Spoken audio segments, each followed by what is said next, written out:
ಎಲ್ಲರಿಗೂ ನಮಸ್ಕಾರ ಸ್ನೇಹಿತರೆ. ಈ ವರ್ಷದಲ್ಲಿ ನಡೆಯುತ್ತಿರುವ ಈ ವರ್ಷದ ಅಂದರೆ 2026ರ ಮೊದಲ ಸೂರ್ಯಗ್ರಹಣವು ಇವತ್ತು ನಡೆಯುತ್ತಿದೆ.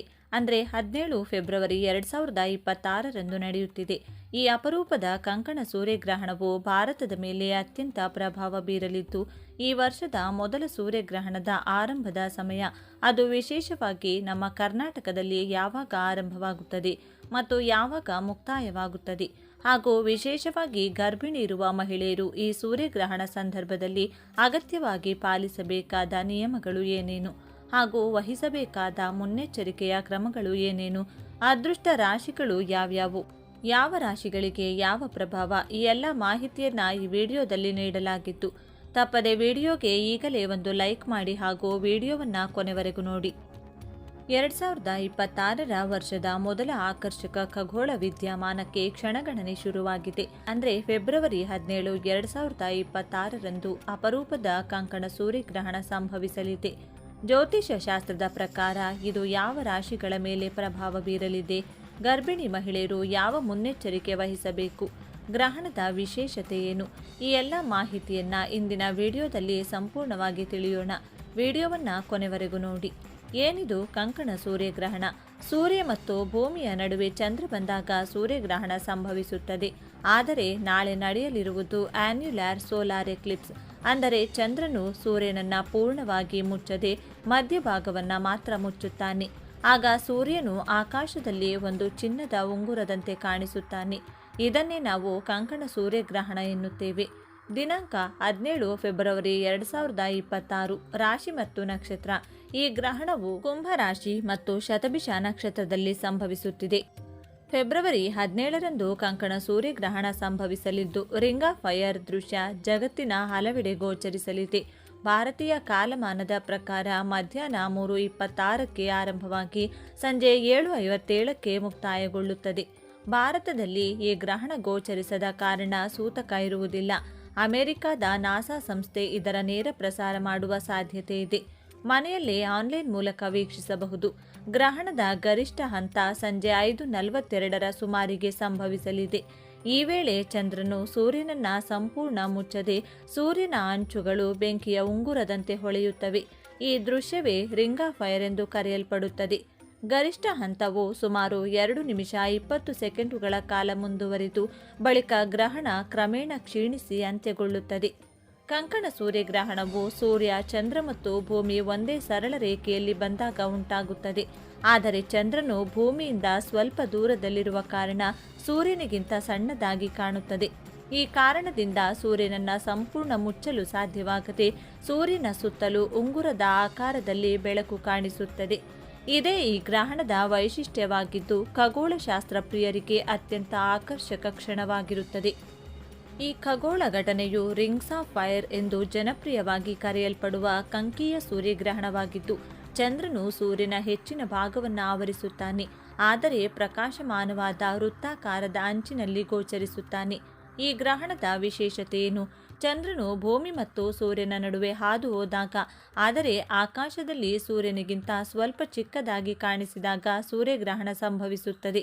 ಪರಿಣಾಮವಾಗಿ ಇದು ಸೂರ್ಯನ ಬೆಳಕನ್ನು ಸಂಪೂರ್ಣವಾಗಿ ನಿರ್ಬಂಧಿಸುವುದಿಲ್ಲ. ಬದಲಾಗಿ ಚಂದ್ರನ ಸುತ್ತಲೂ ಉತ್ತುಂಗದ ಉಂಗುರವು ಗರಿಷ್ಠ ಜೋಡಣೆಯಲ್ಲಿ ರೂಪುಗೊಳ್ಳುತ್ತದೆ. ಕಿರಿದಾದ ಕೇಂದ್ರ ಮಾರ್ಗದ ಉದ್ದಕ್ಕೂ ಸೂರ್ಯನ ಸುಮಾರು 96% ಅನ್ನು ಸುಮಾರು 2 ನಿಮಿಷ ಮತ್ತು 20 ಸೆಕೆಂಡುಗಳ ಕಾಲ ಆವರಿಸಲಾಗುತ್ತದೆ. ಸಂಪೂರ್ಣ ಗ್ರಹಣಕ್ಕಿಂತ ಭಿನ್ನವಾಗಿ ಹಗಲಿನ ಬೆಳಕು ಕತ್ತಲೆಯಾಗಿ ಬದಲಾಗುವುದಿಲ್ಲ, ಆದರೆ ಬೆಳಕು ಮಂದವಾಗಿ ಕಾಣಬಹುದು ಮತ್ತು ನೆರಳುಗಳು ತೀಕ್ಷ್ಣವಾಗಿ ಕಾಣಬಹುದು. ರಿಂಗ್ ಆಫ್ ಫೈರ್ ಎಲ್ಲಿ ಗೋಚರಿಸುತ್ತದೆ? ಆನ್ಯುಲಾರ್ ಹಂತವು ಮುಖ್ಯವಾಗಿ ಅಂಟಾರ್ಟಿಕಾ ಮತ್ತು ದಕ್ಷಿಣ ಸಾಗರದ ಕೆಲವು ಭಾಗಗಳಲ್ಲಿ ಗೋಚರಿಸುತ್ತದೆ. ಅಂಟಾರ್ಟಿಕಾದಲ್ಲಿನ ವೈಜ್ಞಾನಿಕ ಸಂಶೋಧನಾ ಕೇಂದ್ರಗಳು ಕೆಲವು ಅತ್ಯುತ್ತಮ ವೀಕ್ಷಣಾ ಪರಿಸ್ಥಿತಿಗಳನ್ನು ಹೊಂದಿರುತ್ತವೆ. ದಕ್ಷಿಣ ಆಫ್ರಿಕಾ ಮತ್ತು ದಕ್ಷಿಣ ಅಮೆರಿಕಾದ ಕೆಲವು ಭಾಗಗಳು ಸೇರಿದಂತೆ ದಕ್ಷಿಣ ಗೋಳಾರ್ಧದ ಇತರ ಭಾಗಗಳಲ್ಲಿ ಭಾಗಶಃ ಸೂರ್ಯಗ್ರಹಣ ಮಾತ್ರ ಗೋಚರಿಸುತ್ತದೆ. 12 ರಾಶಿಗಳ ಮೇಲೆ ಗ್ರಹಣದ ಫಲ. ಮೇಷರಾಶಿ. ಆರ್ಥಿಕ ಲಾಭವಿರಲಿದೆ, ಆದರೆ ಆರೋಗ್ಯದ ಕಡೆ ಗಮನವಿರಲಿ. ವೃಷಭ ರಾಶಿ. ಉದ್ಯೋಗದಲ್ಲಿ ಪ್ರಗತಿ, ಮಾನಸಿಕ ನೆಮ್ಮದಿಗಾಗಿ ದೇವತಾ ಪ್ರಾರ್ಥನೆ ಮಾಡಿ. ಮಿಥುನ ರಾಶಿ. ದೂರ ಪ್ರಯಾಣದಲ್ಲಿ ಎಚ್ಚರಿಕೆ ಅಗತ್ಯ, ಖರ್ಚು ಹೆಚ್ಚಾಗಬಹುದು. ಕರ್ಕಾಟಕ ರಾಶಿ. ಆರೋಗ್ಯ ಸಮಸ್ಯೆ ಕಾಡಬಹುದು, ತಾಳ್ಮೆಯಿಂದ ಇರಿ. ಸಿಂಹರಾಶಿ, ವೈವಾಹಿಕ ಜೀವನದಲ್ಲಿ ಸಣ್ಣ ಪುಟ್ಟ ಭಿನ್ನಾಭಿಪ್ರಾಯ, ಎಚ್ಚರದಿಂದ ಇರಿ. ಕನ್ಯಾ ರಾಶಿ, ಶತ್ರುಗಳ ಮೇಲೆ ಜಯ, ಕೆಲಸ ಕಾರ್ಯಗಳಲ್ಲಿ ಯಶಸ್ಸು ಸಿಗಲಿದೆ. ತುಲಾ ರಾಶಿ, ಸಂತಾನ ಚಿಂತೆ ಅಥವಾ ಮಕ್ಕಳ ಶಿಕ್ಷಣದ ಬಗ್ಗೆ ಆತಂಕ ಬೇಡ, ಶುಭ ಫಲವಿದೆ. ವೃಶ್ಚಿಕ ರಾಶಿ, ಭೂಮಿ ಅಥವಾ ವಾಹನ ಖರೀದಿ ಯೋಗ, ಆದರೆ ಅತಿಯಾದ ಆತುರ ಬೇಡ. ಧನು ರಾಶಿ, ಧೈರ್ಯ ಹೆಚ್ಚಾಗಲಿದೆ, ಸಹೋದರರಿಂದ ಬೆಂಬಲ ಸಿಗಲಿದೆ. ಮಕರ ರಾಶಿ, ಮಾತಿನ ಮೇಲೆ ನಿಗಾ ಇರಲಿ, ಕುಟುಂಬದಲ್ಲಿ ಶಾಂತಿ ಕಾಪಾಡಿಕೊಳ್ಳಿ. ಕುಂಭರಾಶಿ, ಮಾನಸಿಕ ಒತ್ತಡ ಹೆಚ್ಚಿರಬಹುದು, ಶಿವನ ಆರಾಧನೆ ಮಾಡುವುದು ಉತ್ತಮ.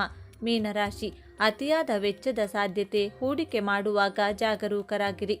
ಗರ್ಭಿಣಿ ಮಹಿಳೆಯರು ವಹಿಸಬೇಕಾದ ಮುನ್ನೆಚ್ಚರಿಕೆಗಳು. ಗ್ರಹಣ ಕಾಲದಲ್ಲಿ ಗರ್ಭಿಣಿಯರು ಹೆಚ್ಚು ಜಾಗರೂಕರಾಗಿರಬೇಕು ಎಂಬುದು ನಮ್ಮ ಹಿರಿಯರ ನಂಬಿಕೆ. ವಿಜ್ಞಾನ ಮತ್ತು ಜ್ಯೋತಿಷ್ಯ ಎರಡೂ ಈ ಸಮಯದಲ್ಲಿ ಕೆಲವೊಂದು ನಿಯಮಗಳನ್ನು ಪಾಲಿಸಲು ಸೂಚಿಸುತ್ತವೆ. ಗ್ರಹಣ ವೀಕ್ಷಿಸಬೇಡಿ. ನೇರವಾಗಿ ಸೂರ್ಯನ ಕಿರಣಗಳು ನಿಮ್ಮ ಮೇಲೆ ಬೀಳದಂತೆ ಮನೆಯ ಒಳಗಡೆಯೇ ಇರಿ.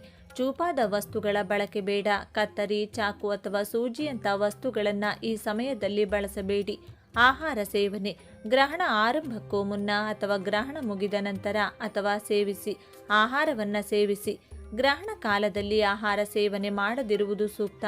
ದೇವತಾ ನಾಮಸ್ಮರಣೆ. ಈ ಸಮಯದಲ್ಲಿ ಋಣಾತ್ಮಕ ಶಕ್ತಿ ಹೆಚ್ಚಿರುವುದರಿಂದ ಇಷ್ಟ ದೈವದ ನಾಮಸ್ಮರಣೆ ಮಾಡುವುದು ತಾಯಿ ಮತ್ತು ಮಗು ಇಬ್ಬರಿಗೂ ಒಳ್ಳೆಯದು. ದರ್ಬೆ ಬಳಕೆ. ಆಹಾರ ಪದಾರ್ಥಗಳು ಮತ್ತು ಕುಡಿಯುವ ನೀರಿನ ಮೇಲೆ ದರ್ಬೆ ಅಥವಾ ತುಳಸಿ ಎಲೆಗಳನ್ನು ಹಾಕಿಡಿ. ಗ್ರಹಣ ಕಾಲದ ನಿಯಮಗಳು. ಸ್ನಾನ. ಗ್ರಹಣ ಆರಂಭಕ್ಕೂ ಮುನ್ನ ಮತ್ತು ಮುಗಿದ ನಂತರ ಸ್ನಾನ ಮಾಡುವುದು ಶ್ರೇಷ್ಠ. ದಾನ. ಗ್ರಹಣದ ನಂತರ ಬಡವರಿಗೆ ಅಕ್ಕಿ ಅಥವಾ ಬೇಳೆಯನ್ನು ದಾನ ಮಾಡುವುದು ದೋಷಗಳನ್ನು ಪರಿಹರಿಸುತ್ತದೆ. ವೀಕ್ಷಣೆ. ಸೂರ್ಯನನ್ನ ಬರಿಗಣ್ಣಿನಿಂದ ನೋಡಬೇಡಿ. ವೈಜ್ಞಾನಿಕವಾಗಿ ಪ್ರಮಾಣೀಕರಿಸಿದ ಸೋಲಾರ್ ಫಿಲ್ಟರ್ ಕನ್ನಡಕಗಳನ್ನೇ ಬಳಸಿ. ಮುಕ್ತಾಯ. ವೀಕ್ಷಕರೇ, ಗ್ರಹಣ ಎನ್ನುವುದು ಒಂದು ಕಡೆ ಖಗೋಳ ಕೌತುಕವಾದರೆ ಮತ್ತೊಂದೆಡೆ ಆಧ್ಯಾತ್ಮಿಕವಾಗಿ ಶುದ್ಧೀಕರಣದ ಕಾಲವಾಗಿದೆ. ಈ ಮಾಹಿತಿಯನ್ನು ನಿಮ್ಮ ಸ್ನೇಹಿತರು ಮತ್ತು ಕುಟುಂಬದವರೊಂದಿಗೆ ಹಂಚಿಕೊಳ್ಳಿ. ನಾಳೆಯ ದಿನ ನಿಮಗೆಲ್ಲರಿಗೂ ಮಂಗಳಕರವಾಗಲಿ. ಇನ್ನು ಹೆಚ್ಚಿನ ಮಾಹಿತಿಗಾಗಿ ನಮ್ಮ ಚಾನೆಲ್ನ ಸಬ್ಸ್ಕ್ರೈಬ್ ಮಾಡಿ. ಧನ್ಯವಾದಗಳು. ಈ ವರ್ಷದ ಅತ್ಯಂತ ಪ್ರಭಾವಶಾಲಿ ಗ್ರಹಣವಾಗಿದೆ. ಗ್ರಹಣ ಮುಗಿದ ನಂತರ ಯಾವ ರಾಶಿಯ ಜನರು ಯಾವೆಲ್ಲ ಕೆಲಸಗಳನ್ನು ಮಾಡುವ ಮೂಲಕ ಗ್ರಹಣದ ಫಲಾಫಲಗಳನ್ನು ಪಡೆಯಬಹುದು ಎನ್ನುವುದನ್ನು ಕೂಡ ವಿವರಿಸಲಾಗಿದೆ. ಅದರಲ್ಲೂ ವಿಶೇಷವಾಗಿ ಮಹಿಳೆಯರು ಗ್ರಹಣ ಮುಗಿದು ಬಳಿಕ ಈ ಒಂದು ಚಿಕ್ಕ ಕೆಲಸವನ್ನ ಮಾಡುವುದು ಮರಿಬೇಡಿ. ಈ ಗ್ರಹಣದ ಪ್ರಭಾವದಿಂದಾಗಿ ಅದೃಷ್ಟ ರಾಶಿಗಳ ಜನರ ಜೀವನವು ಅತ್ಯಂತ ಸುಖಮಯ ಹಾಗೂ ಅದೃಷ್ಟದಿಂದ ಕೂಡಿರಲಿದ್ದು, ಜೀವನದ ಎಲ್ಲ ಕಷ್ಟಗಳನ್ನು ಸರಳವಾಗಿ ನೀರಿನಂತೆ ಹರಿದು ಹೋಗಲಿದೆ. ಆದರೆ ಈ ಗ್ರಹಣದ ಪ್ರಭಾವವನ್ನು ಹೇಗೆ ಪಡೆದುಕೊಳ್ಳಬೇಕು ಅನ್ನುವುದನ್ನು ಕೂಡ ಈ ವಿಡಿಯೋದಲ್ಲಿ ವಿವರಿಸಲಾಗಿದೆ.